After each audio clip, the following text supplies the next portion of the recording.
Would you be afraid to follow in the steps of the Apostle Paul? I mean, Paul is not, he's not too long for this world. Nero's going to behead him.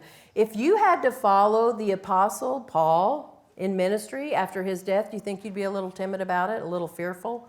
I mean, we look at him as a great man of God.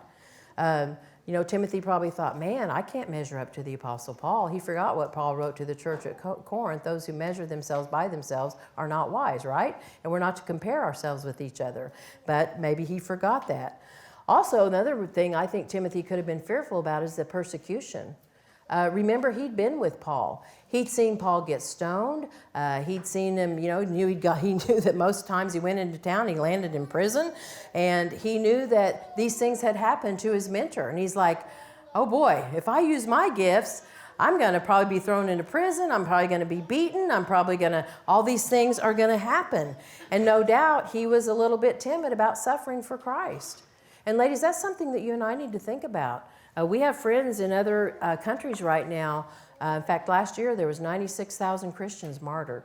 96,000 Christians were martyred for their faith. And we need to think about that because we can't sit comfortably anymore in our pews or at our homes and think that persecution is not going to come to America.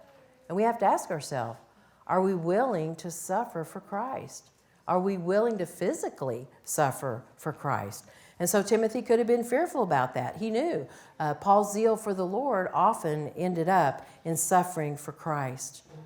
My friend, I hope you have not let fear hinder you from ministering to others.